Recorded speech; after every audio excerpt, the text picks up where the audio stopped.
بالکل. اس پہ آپ جو بھی لکھیں گے وہ بڑا نمایاں ہوگا. نہیں بالکل، یہ بڑی آپ نے زبردست بات کی ہے کہ بچوں کے حوالے سے عام طور پہ ہم دیکھتے ہیں کہ آج کل کے بچوں کو جتنی یہ جو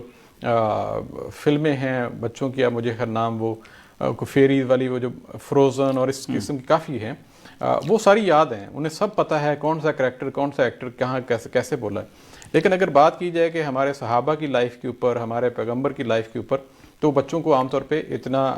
والدین شاید موٹیویٹ نہیں کرتے.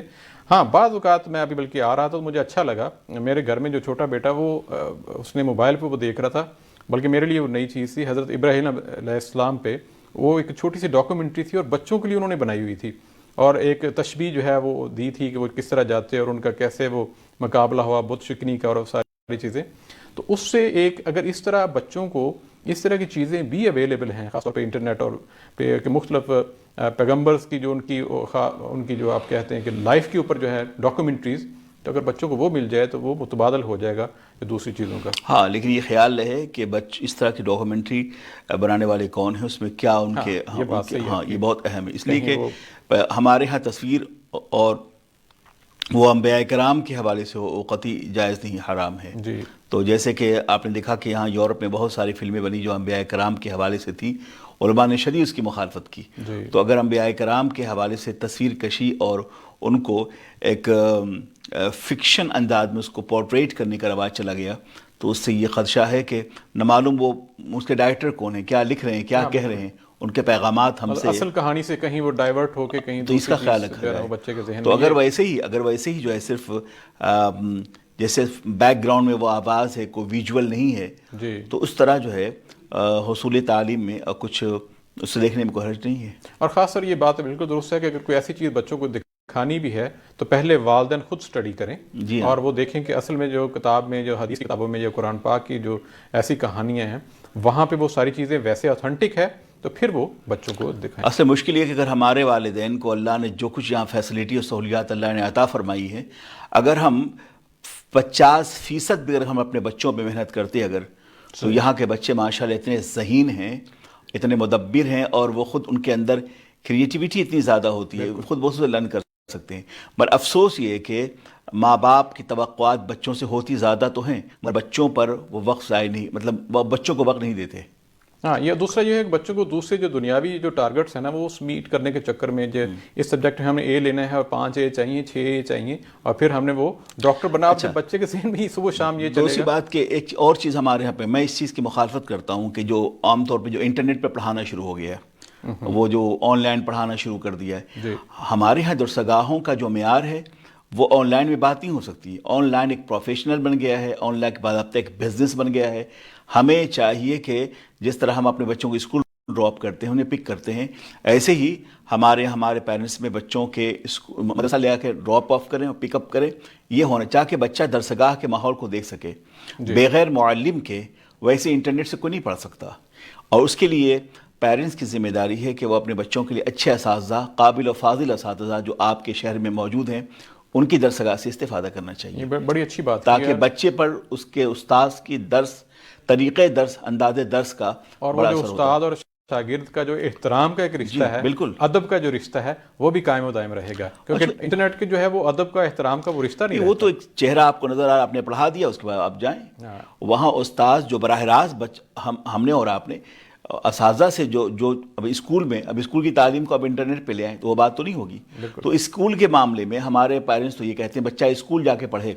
لیکن جب مسجد کی بات آتی ہے اور موس اور مدرسے کی بات آتی ہے تو یہ جو ایک ٹرینڈ چل گیا ہے آن لائن پڑھانے کا، وہ کہتے ہیں بچوں کو ڈراپ آف نہیں کرنا پڑے گا، وقت ہمارا بچ جائے گا. تو اس سے بچوں کی تعلیم اس سے یقیناً متاثر ہو رہی ہے. صرف قرآن پاک کا پڑھ لینا ہے میں کافی نہیں سمجھتا. بھئی قرآن پاک کے پڑھنے کے بعد ہمارے پیرنٹس کو چاہیے کہ وہ اپنے بچوں کو اس کے بعد بھی وقت دیں کہ قرآن پاک کے بعد اسلامی اسٹڈیز پڑھ سکیں، وہ اسلام کے بنیادی مسائل کو پڑھ سکیں، پاکی اور طہارت کے مسائل کو پڑھ سکیں، اسلام کے جو بنیادی اسینشل نالج ہے اسے وہ پڑھ سکیں. اور ہمارے عمومی طور پر صرف وہ بچے جب وہ ہائی اسکول میں گئے تو انہوں نے پھر پڑھنا چھوڑ دیا، تو ان کی تعلیم صرف ناظرہ قرآن تک ہے اور بس یہی یہ وجہ بات ہے. بالکل آپ نے درست فرمائی ہے. کئی دفعہ ایسا بھی ہوتا ہے کہ والدین یہ کہتے ہیں ناظرین کے بچوں پہ پریشر نہیں ڈالنا, اور بہت سے میرے ایسے جاننے والے بھی ہیں کہ وہ جو پہلے جو 10 سال ہوتے ہیں وہ کہتے ہیں نہیں ابھی تو بچوں کو رہنے دیں, اس پہ پریشر نہیں ڈالنا, بڑا ہوگا تو خود سیکھ جائے گا. حالانکہ ہوتا یہ ہے کہ پہلے جو وہ 10-15 سال ہوتے ہیں وہ بڑے ضروری ہیں. جیسے اپنے بیج جس طرح کا وہ پودا لگانا ہے وہ بڑا ہو کے ویسا ہی بنے گا. اگر 15 سال کے بعد اسے کہا کہ بیٹا نماز اس طرح ہوتی ہے, اس کی تعلیمات کیا ہیں, تو پھر اس کی پریفرنسز کچھ اور ہو جاتی ہیں. تو یہ ہے آپ کی بات درست ہے کہ شروع سے ہی بچوں کو جو ہے وہ ساتھ لے کے چلیں. آج ہمارے ساتھ سوالات بھی ہیں اور ہم ٹیکنیکل ٹیم سے درخواست کریں گے جی کوئی سوالات ہیں آج. السلام علیکم, میرا نام ہما فاروق ہے اور میرا سوال یہ ہے کہ جن لوگوں کو مائیگرین کا اٹیک ہوتا ہے وہ زیادہ دیر بھوکا نہیں رہ سکتے, تو ان کے لیے اسلام میں کیا سہولت ہے؟ آیا جب دن چھوٹے ہوں تب وہ روزے رکھ لیں یا وہ کسی اور کو رکھوا دیں؟ شکریہ. السلام علیکم, میرا نام بریرہ کمال ہے, میں پاکستان سے بات کر رہی ہوں. میرا سوال یہ ہے اذان کے دوران سحری کرنے سے روزہ ہوتا ہے یا نہیں؟ السلام علیکم, میرا نام ہما فاروق ہے اور میرا سوال یہ ہے کہ جن لوگوں کو مائیگرین کا اٹیک ہوتا ہے وہ زیادہ دیر بھوکا نہیں رہ سکتے, تو ان کے لیے اسلام میں کیا سہولت ہے؟ آیا جب دن چھوٹے ہوں تب وہ روزے رکھ لیں یا وہ کسی اور کو رکھوا دیں؟ شکریہ. وہ یہ پوچھنا چاہ رہی ہیں کہ جب روزہ رکھتے ہیں عام طور پہ انہیں مائیگرین کا ایشو ہے, تو وہ کہتے ہیں بعض اوقات ایسا ہوتا ہے کہ مائیگرین جو ہے وہ اتنی شدت اختیار کر جاتی ہے کہ روزہ میں دل کرتا ہے کہ میڈیسن اب لی جائے یا آرام کیا جائے, تو وہ شام تک جو ہے وہ روزہ گزارنا مشکل ہو جاتا ہے. تو ایسی صورت میں اب کیا کیا جائے کہ روزہ کو وہاں پہ توڑ دیا جائے؟ اب یہ نہیں پتا کہ مائیگرین آج ہوگی اور کہ اب نہیں ایسا ہوگی. مرض جو جسمانی ایذا اور تکلیف کا سبب بن سکے, ظاہر ہے کہ روزہ اس لیے تو نہیں ہے کہ آدمی کو جسمانی لحاظ سے بیمار کیا جائے یا اس جسم پہ کسی شدت کو تکلیف کو مسلط کیا جائے, تو اس کے لیے سہولیات ہیں کہ اگر مائیگرین کی وجہ سے جسمانی نقاہت میں اضافہ ہوگا, کمزوری بڑھ جائے گی, اسے روزہ ناقابل برداشت بن جائے, تو اس کے لیے اسلام میں متبادل ہے کہ وہ اس کا فدیہ دیں, اور اس کے بعد جب یہاں چھوٹے ایام آئیں گے, سردیوں کا زمانہ یہاں ہو یا پاکستان, تو اس کی قضا رکھیں وہ. صحیح مطلب ہے کہ اب انہیں یہ نہیں پتہ ہوتا کہ آج ان کو ہونا ہے یا نہیں ہونا, لہذا وہ احتیاط یہ کریں کہ روزے فی الحال نہ رکھیں, اور جب انہیں یہ یقین ہو جائے کہ ایسا ایشو نہیں رہے گا, اب دوبارہ مائیگرین کا کوئی مسئلہ نہیں ہوگا, تب وہ روزے رکھ لیں. بے شک وہ یہ تو ان کے سمٹم سے ظاہر ہے کہ اگر وہ کسی روز رکھتے ہیں تو اس کی علامات اگر ظاہر ہیں کہ آج مائیگرین کی عموماً سر درد اور اس طرح کی علامات پہلے تھوڑا سا مشکل ہو جاتا ہے یہ چیز, تو اس میں یہی کہا جائے گا کہ اگر وہ رکھ سکیں تو ٹھیک ہے, اگر رکھ نہیں سکتی تو جن دن ایام میں وہ رکھ نہیں سکتی ہیں اس کے لیے وہ قضا رکھیں, اور جن ایام میں روزہ رکھا نہ ہو اسی کے مطابق توڑیں تو خیر نہیں, توڑیں تو آپ کفارہ دیں گے, تو اس لیے بہتر ہے کہ توڑنا یقیناً زیادہ گناہ ہے, اس لیے کہ توڑنے کے لیے کفارہ ہے اور بیماری کے عالم میں روزہ نہ رکھنے کے لیے فدیہ ہے. تو اگر وہ رکھتے نہیں ہیں, انہیں پتہ ہے کہ میں رکھ نہیں پاؤں گا اگر, تو اس کے لیے فدیہ دیں, وہ اس کے لیے فدیہ بھی تھوڑا سا بتا دیجیے. وہ ہاں, اس میں یہ ہے کہ جو لوگ بیماری کی وجہ سے روزہ رکھ نہیں سکتے ہیں تو ان کے لیے جو ہے ایک صدقہ فطر کے برابر, گویا کہ اگر کسی نے بیماری کی وجہ سے پورے ماہ رمضان میں روزہ نہیں رکھا ہے اگر,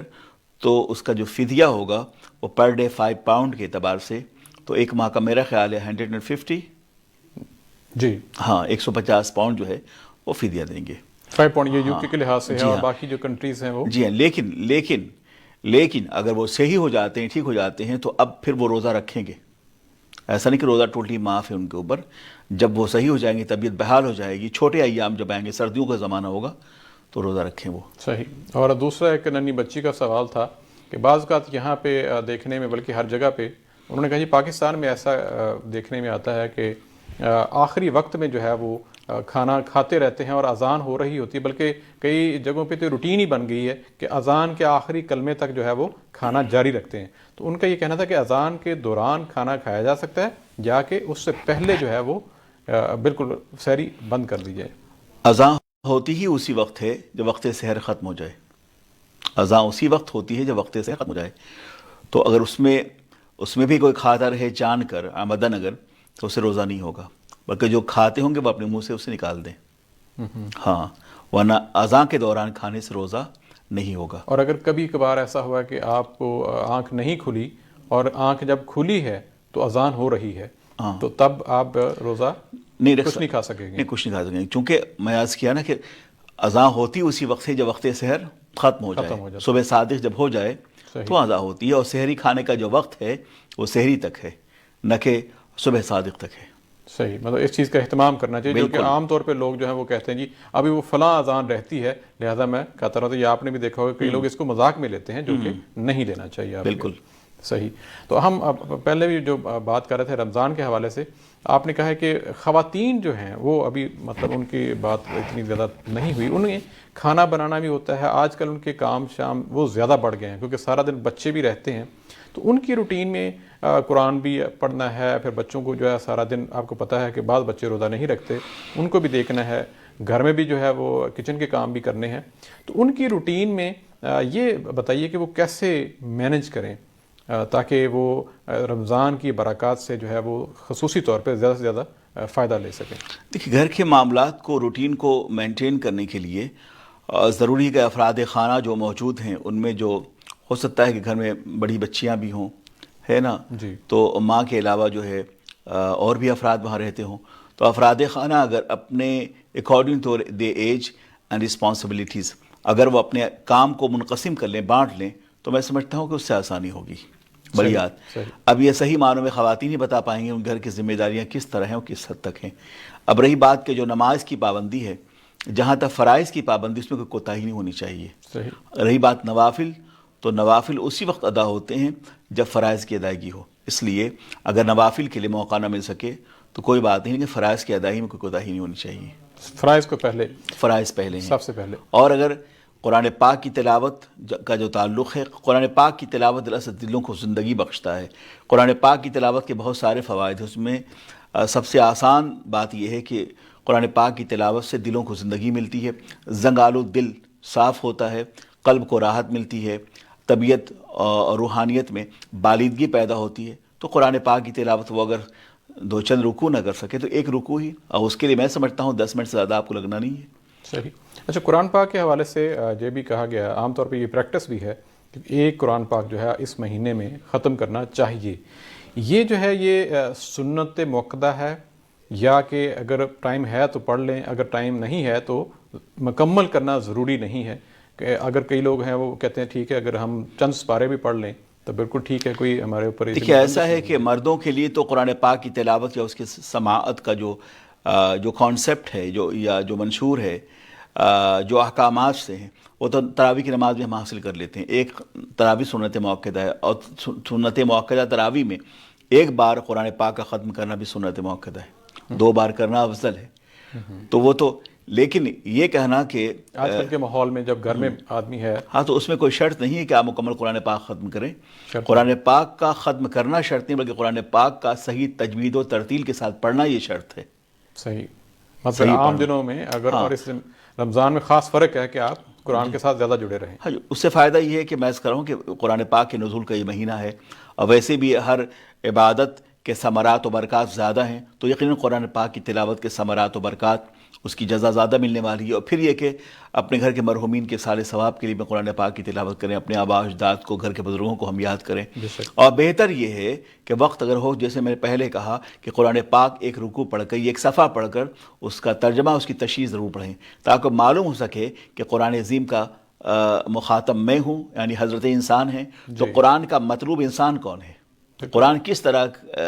کا معاشرہ چاہتا ہے، قرآن کس طرح کے افراد کو قرب الہی کی جلوہ بناتا ہے، کیسے وہ لوگ ہیں جو اللہ کی قربت حاصل کر سکتے ہیں، کون وہ لوگ ہیں جو کامیاب ہو سکتے ہیں۔ اسے قرآن پاک نے ارشاد فرمایا کہ قرآن کے نزدیک جو ہے وہ فلاح و کامیاب، من یطع اللہ ورسولہ فقد فاز فوزا عظیما، یہ قرآن پاک کا فلسفہ فتح و کامرانی ہے، کہ جس نے اللہ اس کے رسول کی اطاعت کی اس نے بہت بڑی کامیابی حاصل کی ہے۔ بے شک۔ تو گویا کہ دنیاوی زندگیوں میں کامیابی بعض لوگوں کے نزدیک کاروبار ہے، بزنس ہے، اقتدار ہے، سیاست ہے، وغیرہ وغیرہ، لیکن قرآن کے نزدیک جو ہے اللہ اس کے رسول کی اطاعت ہے۔ بالکل، اس میں کوئی شک نہیں ہے، اور بڑا اچھا آپ نے کہا، اور بلکہ خود بھی پڑھیں، اور جو اگر تفسیر جب آپ نے ترجمہ پڑھا ہے کوشش کریں کہ وہ گھر میں بیٹھے ہیں سارے، اس میں کئی پیغامات ہیں، کئی احکامات ہیں، وہ شیئر بھی کریں باقی چونکہ فیملی اصل میں قرآن پاک کی اہل عرب میں جو قرآن پاک کی تلاوت کا جو رواج تھا رمضان پاک کے ایام میں، چونکہ لوگ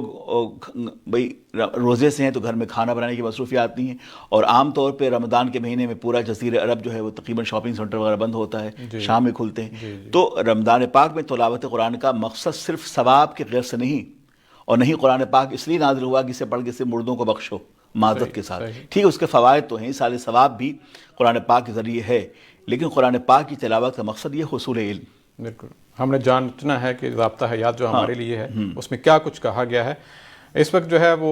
دعا کا وقت ہے، اور میں یہ ناظرین آپ کو بتاتا چلوں کہ آج جو ہے سحری کا اختتام جو ہے وہ 14 یعنی کہ 2:14 پہ، اور کل جو ہے ہمارا پروگرام جو ہے وہ آدھا گھنٹہ پہلے 12:30 بجے لائیو ہوگا، شروع ہوگا، چونکہ آپ کو پتہ ہے کہ سحری کا وقت جو ہے وہ پہلے آ رہا ہے، اور اس وجہ سے ہمارا پروگرام بھی تھوڑا سا پہلے آ جائے گا۔ تو مولانا صاحب سے درخواست کرتا ہوں کہ وہ آپ دعا جو ہے وہ جی آپ نے اسے قرآن پاک کے مختلف جہتوں کو سے پوچھا ہے، ابھی ہماری کوشش ہوگی انشاءاللہ قرآن پاک کا جو مطلوب انسان ہے اس حوالے سے، اور قرآن پاک نے میں جو علم کی فضائل جو بیان کیے گئے ہیں انشاءاللہ اس کا بھی جی انشاءاللہ بالکل جی ہمارے پاس ہوگا، مواقع ہیں، اور انشاءاللہ ہم کسی دن تفصیل کے ساتھ یہ بات انشاءاللہ ضرور۔ آپ بہت شکریہ۔ اللہم صلی وسلم علی سیدنا و مولانا محمد معدن الجود والکرم منبع العلم والحلم والحکم وعلی آلہ واصحابہ اجمعین۔ رب کریم اللہ، رمضان ٹی وی اسکاٹ لینڈ کے ذریعے سے اب تک جتنے پروگرامات ہوئے مولا اسے اپنی بارگاہ میں قبول فرما، شرف قبولیت سے نواز دے۔ جو افراد متعلقین جو اس کے سامع اور ناظر ہیں، اے اللہ ان سب کے دامن امید کو مرادوں کے پھول سے بھر دے۔ اے اللہ اس ماہ رمضان میں اپنی رحمت نازل فرما۔ اے اللہ ہم سب کے گناہ صغیرہ اور کبیرہ کو معاف فرما۔ اے اللہ ہمیں ہدایت کے راستوں پہ چلنے کی توفیق عطا فرما۔ اے اللہ وہ آئینِ زندگی، وہ نظم کرم، وہ نظام حیات جو اللہ کے رسول سرور کائنات کے تشریف لائے، مولا ہم سب کو ان پہ عمل پیرا ہونے کی توفیق عطا فرما۔ اے اللہ ہمارے گناہوں کو، ہمارے سیئات کو، ہماری کمزوریوں کو اے اللہ معاف فرما۔ رب کریم ہم میں سے جو مرحومین ہیں ان کی قبر کو رحمت و نور سے بھر دے، انہیں کربٹ کربٹ جنتیں عطا فرما۔ یا اللہ ماہ رمضان کے جتنے ہمارے متعلقین ہیں، احباب ہیں، جنہوں نے محنت کی ہے، یہ بزم سجائی ہے، دن رات کوششیں کی ہیں، اللہ اس کے عوض انہیں جزائے خیر عطا فرما، اور ان کے والدین کریمین کو جنت الفردوس کی بہاریں عطا فرما، انہیں کربٹ کربٹ جنتیں عطا فرما۔ اے اللہ ان کی قبر کے اندھیروں کو دور فرما کر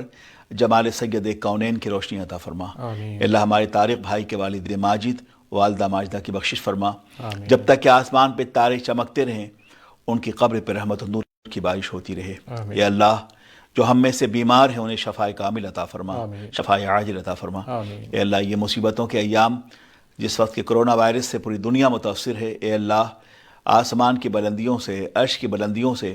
کوئی ایسی ابر بارہ برسا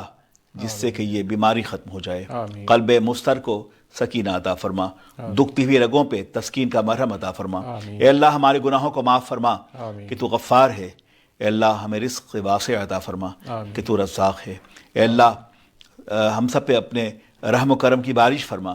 کہ تو رحیم و کریم ہے۔ اے اللہ ہم سب کے خالی ہاتھوں کو مرادوں کے پھول سے بھر دے۔ اے اللہ ہمیں احساس ہے اپنی بدعمالیوں کا، اپنی گناہوں کا، اپنی سرکشی کا، اپنے طغیان کا، اپنی بغاوت کا، مگر رب کریم ہمارے گناہوں سے زیادہ وسیع تیرا فضل و کرم ہے۔ اے اللہ ہمارے گھروں پہ رحمت نازل فرما۔ اے اللہ ہمارے بچوں کو، اہل خانہ کو دین کا خدمت گزار بنا۔ ہماری بہنیں، خواتین، ہمارے بھائی جو اپنے گھر میں اس پروگرام کو سن رہے مولا، ان کے بھی ہاتھ تیرے حضور اٹھیں اللہ، ان سب کی دعاؤں کو مقبول فرما، اور ہم سب کو ہدایت کے راستوں پہ چلنے کی توفیق عطا فرما۔ ہم سب کو علم دین پڑھنے، پڑھانے اور سیکھنے سکھانے کی توفیق عطا فرما۔ اے اللہ اس مغربی دنیا میں رہتے ہوئے بھی ہمیں اسلام، آئین اسلام، سنت رسول کا پابند بنا، اسلام کا خادم بنا، اسی پہ زندہ رکھ، اسی پر موت عطا فرما۔ کچھ رہے کہ نہ رہے، پر یہ دعا ہے کہ امیر آخری وقت سلامت میرا ایمان رہے۔ وصلی اللہ تعالی علی حبیبہ محمد وعلی آلہ وصحبہ اجمعین برحمتک یا ارحم الراحمین، لا الہ الا اللہ محمد رسول اللہ۔ جی بہت شکریہ مولانا۔ اور ناظرین آج کا ہمارا سحری کا جو ہے یہ پروگرام وہ اختتام پذیر ہوا، اور کل انشاءاللہ 12:30 بجے ایک دفعہ پھر پروگرام ہمارے سحر کے ساتھ حاضر ہوں گے۔ کل تک کے لیے اجازت دیجیے، اپنا خیال رکھیے، گرد نواز سب کا خیال رکھیے گا۔ السلام علیکم۔